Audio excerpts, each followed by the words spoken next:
পুরোদমে দখলদার ইসরায়েলি বাহিনী এবং ইরানের মাঝে ভয়াবহ যুদ্ধ শুরু হয়েছে। আর এরই মাঝে আমাদের হাতে এসেছে যুদ্ধের সবথেকে তাজা সংবাদ। প্রথমেই জানাবো ইসরায়েলের আন্তর্জাতিক বেন গুরিয়ন বিমানবন্দর সহ ইসরায়েল জুড়ে জোড়া ক্ষেপণাস্ত্র হামলা।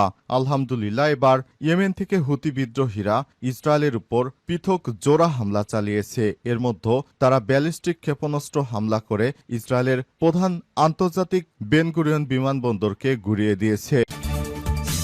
এরপর জানাবো ৬ মাসে ৩২০০ বার যুদ্ধবিরতি ভেঙেছে ইসরায়েল।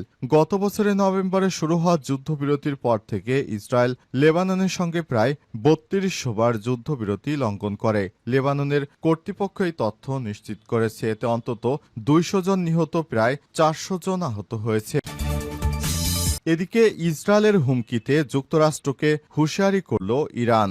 ইসরায়েলের সম্ভাব্য হামলার হুমকির পরিপ্রেক্ষিতে ইরান আজ যুক্তরাষ্ট্রকে কড়া হুঁশিয়ারি দিয়েছে। ইরানের পররাষ্ট্রমন্ত্রী আব্বাস আরাগচি জাতিসংঘ মহাসচিব গুতেরেসকে লেখা এক চিঠিতে জানান, ইসরায়েল যদি ইরানের পারমাণবিক স্থাপনায় হামলা চালায় তাহলে তার দায় যুক্তরাষ্ট্রকেও নিতে হবে।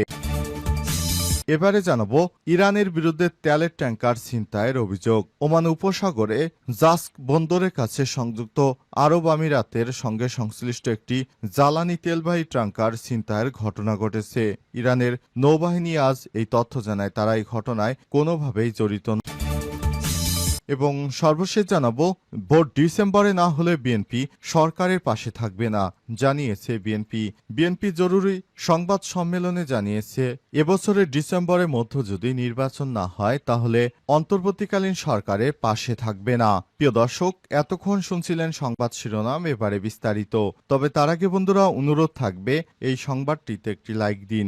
এই চ্যানেলে আপনি নতুন হয়ে থাকলে আমাদের সংবাদটি দেখতে দেখতে চ্যানেলটি সাবস্ক্রাইব করে রাখুন। কমেন্ট করে বন্ধুরা আপনার মূল্যবান মতামত জানিয়ে দিন আপনি বিশ্বের কোন দেশ থেকে বা বাংলাদেশের কোন স্থান থেকে আমাদের সংবাদটি দেখছেন এবং শুনছেন। আর বন্ধুরা, গাজা যুদ্ধে আপনি যদি নিরীহ ফিলিস্তিনিদের ভালোবেসে থাকেন কমেন্টে ইয়েস লিখে বিশ্ববাসীকে জানিয়ে দিন। সংবাদটি আপনার সোশ্যাল মিডিয়া ফেসবুকে শেয়ার করে বন্ধুদেরও দেখার সুযোগ করে দিন। এবারে বিস্তারিত।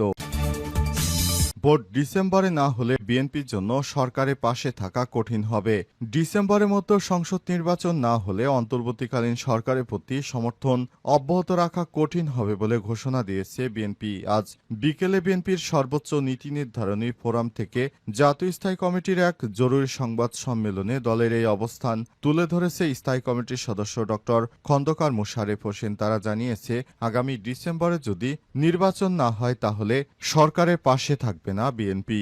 রাজধানীর গুলশানে বিএনপির চেয়ারপারসন খালেদার রাজনৈতিক কার্যালয়ে স্থায়ী কমিটির এক জরুরি সংবাদ সম্মেলন হয়। এতে দেশের সার্বিক পরিস্থিতি, অন্তর্বর্তীকালীন সরকারের কয়েকজন উপদেষ্টা ও নিরাপত্তা উপদেষ্টার বিতর্কিত কার্যক্রম ও সংসদ নির্বাচনের রোডম্যাপ, ঢাকা দক্ষিণ সিটি কর্পোরেশনের মেয়র পদে শপথ নিয়ে বিভ্রান্তি সৃষ্টি সহ বিভিন্ন বিষয় নিয়ে দলের অবস্থান তুলে ধরা হয়। এ সময় স্থায়ী কমিটির সদস্য ড আব্দুল মঈন খান, আমির খসরু মাহমুদ চৌধুরী ও সালাউদ্দিন আহমেদ উপস্থিত ছিলেন। সংবাদ সম্মেলনে খন্দকার মোশারেফ হোসেন বলেছেন, জুলাই গণ অভ্যুত্থানের আকাঙ্ক্ষাকে ধারণ করে মানুষের হারানো গণতান্ত্রিক, সাংবিধানিক ও মানবাধিকার সহ যেসব দাবি নিয়ে আমরা আন্দোলন করেছিলাম, সেসব আন্দোলন এর দাবিগুলো যখন বর্তমানের সঙ্গে পরিপন্থী হচ্ছে তখনই আমরা এই ধরনের কার্যক্রম চালানোর বিষয়ে ভাবছি। কারণ একের পর এক দেশে বিভিন্ন সমস্যা এসে দাঁড়াচ্ছে। সমস্যাগুলো মোকাবেলা করতে অন্তর্বর্তীকালীন সরকারকে অনেক বেগ পেতে হচ্ছে। তারপরেও বিএনপি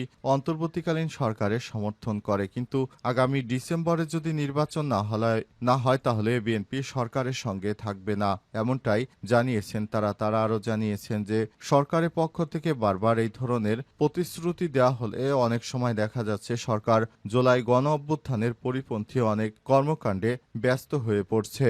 সুতরাং সরকার যদি আগামী ডিসেম্বরে তার প্রতিশ্রুতি অনুযায়ী নির্বাচন না দেয় তাহলে বিএনপি আর সরকারের সঙ্গে থাকবে না, তারা স্বতন্ত্রভাবে সরকারের বিপক্ষে গিয়ে আন্দোলনে নামবে, এমনটাই জানিয়ে বেন গুরিয়ন আন্তর্জাতিক বিমানবন্দর সহ ইসরায়েলে জোড়া ক্ষেপণাস্ত্র হামলা। ইয়েমেনের হুতি বিদ্রোহী আনসারুল্লাহ আজ ইসরায়েলের উপর দুটি পৃথক জোড়া ক্ষেপণাস্ত্র হামলা চালিয়েছে। এর মধ্যে ব্যালিস্টিক ক্ষেপণাস্ত্রের হামলার লক্ষ্যবস্তু ছিল ইসরায়েলের আন্তর্জাতিক বিমানবন্দর বেন গুরিয়ন আন্তর্জাতিক বন্দর। হুতি সামরিক মুখপাত্র ইয়াহিয়া সারিয়া এক বিবৃতিতে জানিয়েছেন, জুলফিকর নামের একটি ব্যালিস্টিক ক্ষেপণাস্ত্র সফলভাবে তেল আবিবের কাছে হাইফায় অবস্থিত বেন গুরিয়ন বিমানবন্দরে আঘাত হানে। হামলার ফলে বিমানবন্দর থেকে লোকজনকে সরিয়ে নেওয়া হয়েছে এবং প্রায় 1 ঘণ্টা বিমান চলাচল বন্ধ রয়েছে। ইসরায়েলের কেন্দ্রীয় অঞ্চলে ব্যাপক বিস্ফোরণের শব্দ শোনা গেছে এবং এতে অনেক ক্ষয়ক্ষতি হয়েছে।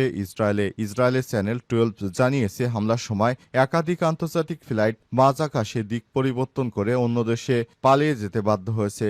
সাময়িকভাবে আকাশপথ বন্ধ রাখা হয়। এপ্রিলে গাজায় হামলা শুরুর পর থেকে এটি ছিল ইহুদিদের 37তম ক্ষেপণাস্ত্র হামলা এবং চলতি মে মাসেই একাদশ বার ইসরায়েলে সাইরেন সক্রিয় হয়েছে। একই সঙ্গে ইয়াহিয়া সারি আরও জানান, হুতি যোদ্ধারা হাইফা, তেল আবিব সহ গুরুত্বপূর্ণ শত্রু অবকাঠামোগুলোকে লক্ষ্য করে দুটি ইয়াফা ও ড্রোন ছুড়েছে। হুতিরা এই হামলাকে গাজায় ইসরায়েলি সামরিক অভিযানের পাল্টা প্রতিশোধ হিসেবে অভিহিত করেছে। গাজার স্বাস্থ্য মন্ত্রণালয়ের তথ্য অনুযায়ী 2023 সালে অক্টোবর থেকে শুরু হওয়া সংঘাতে এখন পর্যন্ত 53,650 ফিলিস্তিনি নিহত হয়েছে, যাদের অধিকাংশই নারী ও শিশু। এর আগে 19 মে হুতিরা হাইফা বন্দরে সামুদ্রিক অবরোধের ঘোষণা দেয় এবং সতর্ক করে জানায় যে কোনো নৌযান হাইফা বন্দরে গেলে তা হুতিদের সামরিক লক্ষ্যবস্তুতে পরিণত হবে।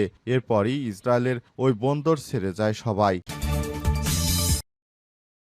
6 মাসে 3200 বার যুদ্ধবিরতি ভেঙেছে ইসরায়েল। গত 6 মাসে নভেম্বর থেকে শুরু হওয়া যুদ্ধবিরতির পর থেকে ইসরায়েল লেবাননের সঙ্গে প্রায় 3200 বার যুদ্ধবিরতি লঙ্ঘন করেছে। লেবাননের কর্তৃপক্ষ এই তথ্য নিশ্চিত করেছে। এতে অন্তত 200 জন নিরীহ মানুষ নিহত এবং 400 জন আহত হয়েছে। সর্বশেষ আজ ইসরায়েলি যুদ্ধবিমান লেবাননের দক্ষিণের নাবাতে অঞ্চলে তৌল জেলা একটি স্থানে বিমান হামলা চালায়। এর আগে ইসরায়েলি সেনাবাহিনীর মুখপাত্র অবিচাই আদ্রাই সামাজিক যোগাযোগ মাধ্যমে জানিয়েছেন যে ওই স্থানে থাকা বেসামরিকদের দ্রুত সরিয়ে যেতে বলা হয়েছে। পোস্টে বলা হয়েছে, তারা সেখানে হিজবুল্লাহর একটি সামরিক ঘাঁটি লক্ষ্য করে বিমান হামলা চালাবে। তবে লেবাননের সংবাদ মাধ্যম হামলার খবর নিশ্চিত করলেও কোনো হতাহতের ঘটনা ঘটেনি। একই দিনে ইসরায়েলি বিমান বাহিনী লেবাননের পূর্বে বেকা উপত্যকা হিজবুল্লাহর আরেকটি সামরিক ঘাঁটি লক্ষ্য করে হামলা চালায়। এতে ঘাঁটিতে রকেট লঞ্চার এবং অন্যান্য সামরিক সরঞ্জাম রাখা ছিল। এছাড়াও রব থালাথিন ও আল ওয়াজ্জানি এলাকায় ড্রোন হামলায় অন্তত একজন বেসামরিক ব্যক্তি নিহত হয়েছে। সীমান্তবর্তী গ্রাম মুহাইবিতেও ইসরায়েলি ড্রোন আক্রমণ চালানো হয়েছে।